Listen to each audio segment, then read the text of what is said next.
Said his house ain't a home and he's losing sleep. Wife cold as steel, vibe off track. Asked me how the hell to get his edge back.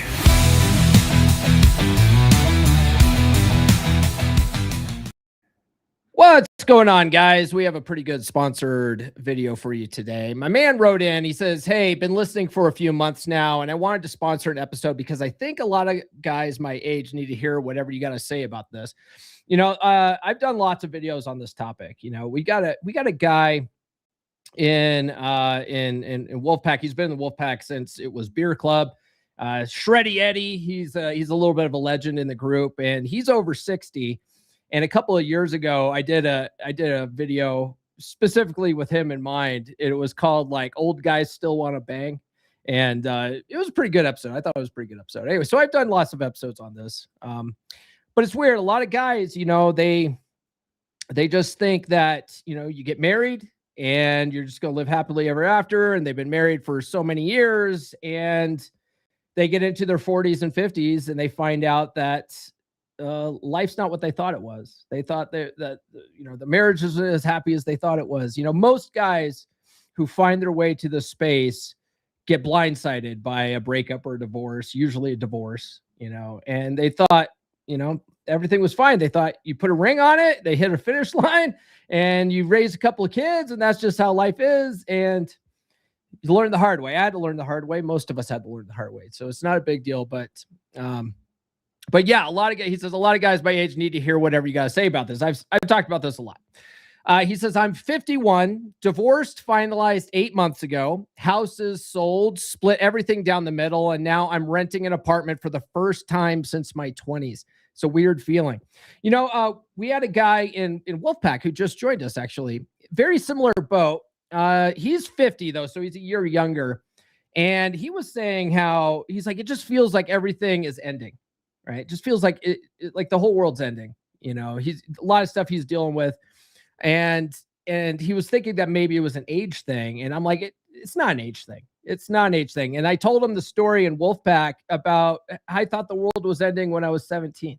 And just to tell you guys that little bit of a story, I think I've probably talked about it on the podcast before, but most of you guys know that I'm a Navy veteran. I spent 4 years in the Navy, but I didn't originally plan to join the Navy. I originally wanted to join the Air Force because I had a couple of cousins who were in the Air Force. My dad was in the Navy back during Vietnam, and my dad said, he goes, you know what, if you're going to join the branch of the military, join the Air Force. It's easy. It's air conditioning. You know, it's just a 9-to-5 job. It's way easier. And I was like, yeah, that sounds great. And I have cousins in the Air Force. I love that idea. The thing is that when I was younger, like in junior high, I got diagnosed with asthma. I got diagnosed with exertional asthma. And when I was getting ready to do the process to join the Air Force, they sent me to MEPS, which is called MEPS stands for Military Entrance Processing Station. If you join the military, they send you there, that you get a physical to make sure that you can join. And they have signs up everywhere saying that if you lie to us, that it's a $10,000 fine, 10 years in prison. And me being a teenager thinking, oh, well, the government knows everything. The government has access to everything, and they're just waiting for you to lie so that they can smack this hammer on you. So I thought that they just knew that I had asthma because they somehow had backdoor access to my record. This is a teenager thinking here, okay? I had no idea that they do not have access to all that kind of crap, okay? They don't. And so what I was just freaking out the whole time going, oh my God, I was diagnosed with asthma. If I lie about it, I'm going to go to jail for 10 years. I better tell them. So I fessed up and told them I had asthma, and that immediately disqualified me from the Air Force. So they sent me home, you know? So I went, I had to go talk to the Air Force liaison at MEPS. And he was like, why didn't you tell us about this before? Like we're going to have to send you home and deny you and all this kind of stuff. So then I talked to my recruiter, and he was like, why didn't you tell me about it? We could have worked through this or whatever. And I was like, I didn't know, but they had these signs and I was scared. And anyway, the Air Force recruiter tried to get me a waiver. The Air Force denied it, but I had three buddies that from my high school that were all getting ready to ship off to the Navy. And so they talked to the Navy recruiter about my situation. The Navy recruiter is like, crack. He's like, we've put known crack addicts in the Navy. I can get this guy a waiver. So I met with the Navy recruiter, and the rest is history. I ended up joining the Navy instead. The Navy recruiter had me go see one of his doctors, and that doctor signed off saying I didn't really have asthma. No problem. Ended up going in the Navy instead. So my world wasn't over. But the thing was, is that when I got sent home from MEPS, I had all of my hopes and dreams, and I had, future paced and imagined this whole scenario of me being in the Air Force. And when that didn't happen, my world came crashing down. I thought, crap, what else is there for me? I don't have enough money to go to college. What am I going to do? The world's over. And it wasn't over. I ended up joining the Navy instead. So what I told my man in Wolfpack was, bro, at 50, people live to 100 now. You have another 50 years to turn all this shit around. You got plenty of time. The it's not over. You've handled everything up into your life until now. You can handle this. You can handle this, bro. Okay. So I'm going to say the same thing to my man now. You can handle this. Okay. The world's not over. He goes, here's where my head is at. I keep telling myself I'm too old for this shit. Like, realistically, what's out there for a guy my age? The women my age have their own baggage, their own routines, their own reasons to be skeptical of men. And I get that. I've got my own stuff too. I'm set in my ways. I know what I like and what I don't. I don't know if that's an asset or if it just makes me difficult. Well, my question is, why on God's green earth would you want to date women your own age at 51? That's what I want to know. I at 51, I'm not trying to date an old bag 51-year-old woman. Are you kidding me? No, they're old. They're going through menopause or premenopause. I don't want to deal with that kind of crap. No, bro. Look, at your age, okay, just following the half your age plus 7 rule, if you're looking for or half your age plus 7 rule, which, by the way, is a rule arbitrarily made up by women, right? If you find yourself thinking that dating younger is creepy, it's because you've been socially programmed by feminism to think that's creepy, okay? It's not creepy. Stop that. In fact, the half your age plus 7 rule is arbitrary. It's a made up rule, okay? You could date women in your 20s if you wanted to, okay? Don't let this thing stop you. But just using this as a way to sort of paint a picture here for you. The half your age plus 7 rule, you're looking at women around 32, 33, right? 32, 33. Tons of women, they're just past their epiphany phase. They're still in their epiphany phase, looking for a man just like you who has his shit together. There's tons of them out there. Okay. Women hit their 30s, and all of a sudden that salt and pepper in your hair, that starts looking mighty attractive to them. They call those guys silver foxes. Okay. There's plenty of chicks that are in their early 30s that are looking for a guy just like you that has your shit together. Okay. And also, bonus, women in their 30s are horny as fuck. Okay. Women in their 30s are horny as fuck. There's a term out there called dirty 30s for a reason. Okay. So don't be trying to match up with women that are in their 50s. Stop doing that. You need to be dating women in the early 40s down to the early 30s, bro. You've got a huge range of women to be scoping for. Okay. And you could, if you wanted to, open that range up to around your age, but I wouldn't. Not at your age. I would not. I would not be trying to do that. He goes, the other thing running through my head is that I feel like I spent my best years already. I was in decent shape in my 30s. I had more energy. I wasn't carrying the weight of a failed marriage. Now I'm looking at guys my age on these apps, and I'm thinking, this is what the competition looks like. And I'm also thinking, this is what I look like to women. It's not exactly encouraging. Well, do something about it. What are you going to do about it? All right. That's the best part. If you think about it, it's the best part, because most men your age look like absolute shit. Most men in their late 50s, late 40s look like absolute garbage. Okay. They've been married forever. They developed beer guts and medical problems. They got all this stuff. Shreddy Eddie, going back to Shreddy Eddie, he's in his 60s. We call him Shreddy Eddie because he's in pretty good shape. He got to a point where he was looking pretty ripped in the Wolfpack. He was doing this big weight loss thing, and he was looking pretty slick. And I said, what do guys in your area look like that are in their 60s? And he goes, oh, they're in walkers, they're in fucking hover rounds, like and I'm like, yeah, and you're going to the gym throwing around weights. Okay, they're not even on your level, Eddie. They're not even on your level.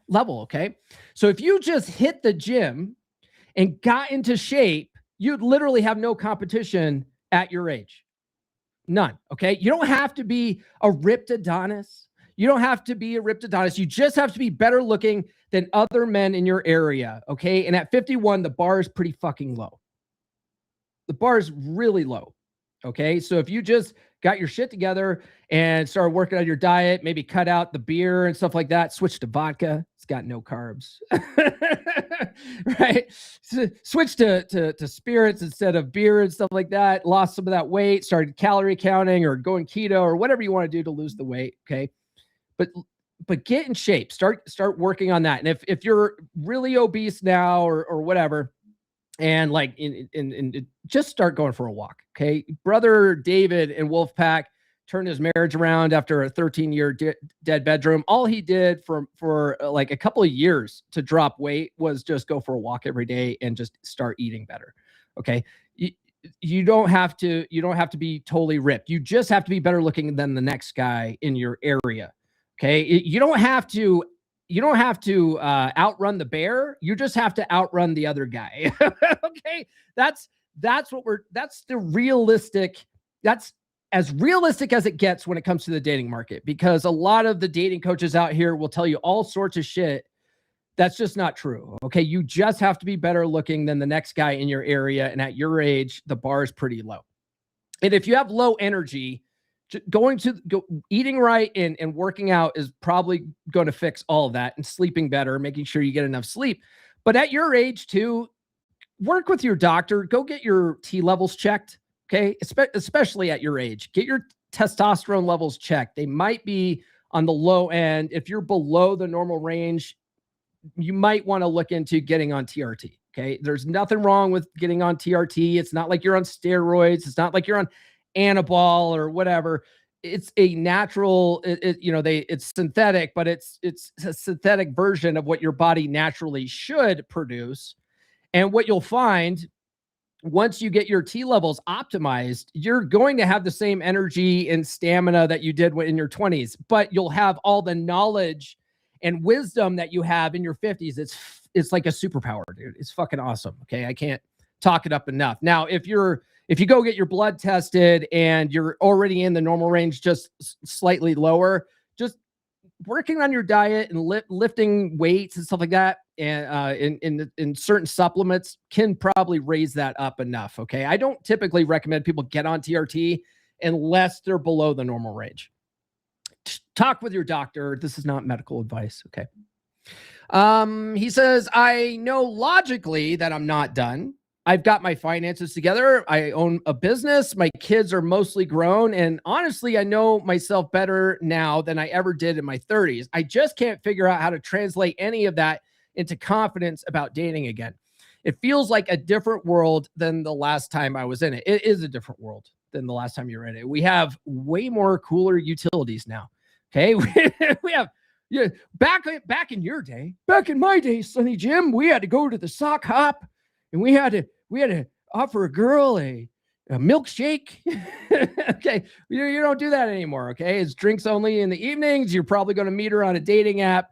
There's a whole method to the madness there, but it's actually, I think it's only gotten better. Dating's only gotten easier. It's like Uber Eats for pussy now on your couch if you know what you're doing. Okay. So that's all self-limiting beliefs. All that kind of stuff, self-limiting beliefs. If you ever read Think and Grow Rich by Napoleon Hill, I highly recommend it. I like to talk about some of the Think and Grow Rich stuff on Frame Fridays, but it's a really phenomenal book. It's kind of woo-woo.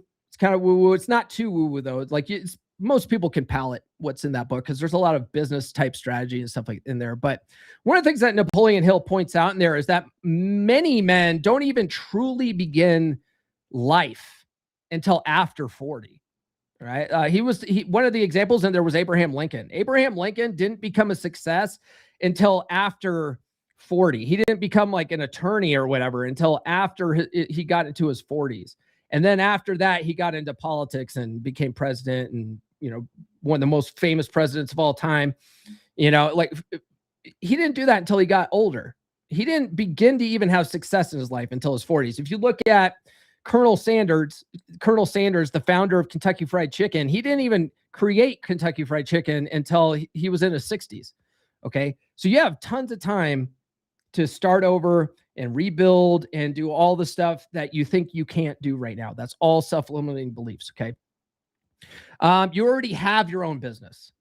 You've raised kids. Your finances are good. That's better than a lot of men in their 30s. So when I talk about the competition being low, you have a lot of stuff going for you. You might be out of shape now, but that's an easy fix. Okay. So maybe you just need to learn some game and frame. You already have your money in order, right? So muscles, game, and frame, right? Work on those things and you'll be fucking killing it. You'll be swimming in pussy and you'll go, what the fuck? Why did I even get married? Why did I even get married? I could have been doing this whole time. That's crazy. A lot of people are living to 100 now too. Okay. So you still have tons of years left. So all this stuff, it's all self-limiting beliefs. Okay. Get that out of your head. Stop thinking that negative stuff and start thinking about how you can. Stop thinking about why you can't. Start thinking about how you can. Okay. He says, I don't think I'm the only guy sitting here wondering if I missed my shot. You didn't. And you're not the only guy thinking that. If there's a practical way to look at this that doesn't involve me pretending I'm 35 again, I need to hear it. You don't have to pretend you're 35. Okay. Own the fact that you have all this wisdom and experience and use that shit to your advantage. Okay. You can use all of that to your advantage. All right. One thing I'll say is I would recommend that you get into the W.O.L.F pack. Okay. Don't just sponsor a video. Consider getting into the W.O.L.F pack because there's plenty of guys your age in there to swap notes with. It would be the perfect place for you to get in there and swap notes. Okay. That's number one. And you just need a strategy. That's all you need. Okay. You just need a strategy. If you haven't yet, forget that bitch. Okay. Because that's going to put you on a plan for recovery after this. Because right now you're in the recovery phase. You need to recover from this breakup. One of the things that I recommend is don't even worry about dating until you've worked on yourself, done some of this inner game stuff. This is largely inner game stuff that leads you into a place where you can be in a healthy state of mind when you go out and date. So you're not dumping your baggage on people and just shooting yourself in the foot that way. Okay. So grab this if you haven't already. Start doing the workbook.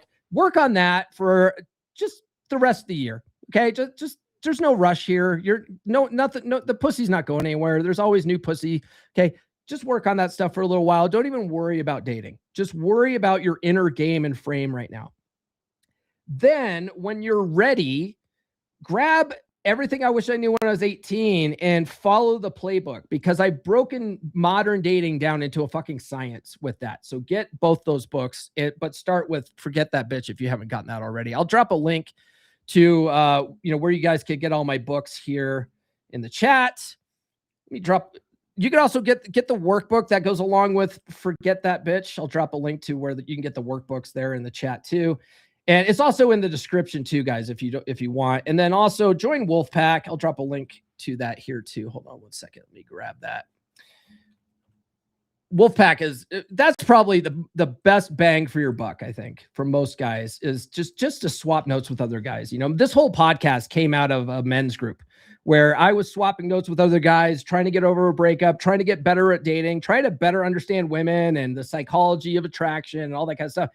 It goes so much faster if you're working with other guys to get there. Okay. All right. But that's all I got, man. That's what I'd recommend for you.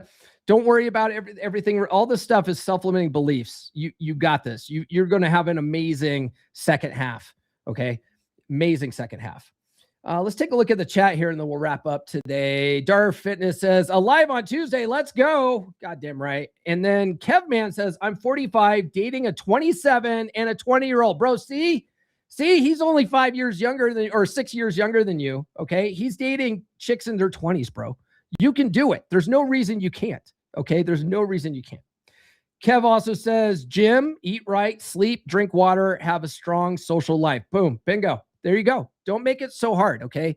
All this kind of stuff is self-limiting belief type stuff. All right. You can do this. If other guys are doing it, you could do it too. Okay. Darf Fitness says vitamin D, zinc, and magnesium can really help raise tests naturally. At your age, you're likely deficient. Most men are, regardless of age. You'll do great, brother. By the way, guys, if you're out of shape and you need to lose weight, hit up Darf Fitness. Okay. Just like get his Instagram or something in the, hit him up after this or whatever. He's also in the Wolf Pack. So if you join the Wolf Pack, you can work with him directly. Okay. Hire him. He specializes in ketogenic diets. So if you don't want to starve yourself by counting calories and being really restrictive, work with him because he can tailor a diet for you that you can live with. All right. And he's just a wealth of information. I love having him in the pack. All right, guys, that's all I got for this stream. Tune into the podcast tomorrow. We're going to be talking about how to tell if your girl is faking orgasms or not, as well as some ways to actually get her there if you're not already ringing that bell. Okay. It's straight out of my upcoming book, Dick Her Down Right. That's coming out at the end of the month. You guys are going to love that book. Oh, hey, Kev just says, just had fun with the 20-year-old before I sent her off to class. My man. You dirty little doggy. Okay. Anyway, that's all I got for this episode, guys. Tune into the podcast tomorrow morning, 10 a.m. Eastern time. We'll see you then.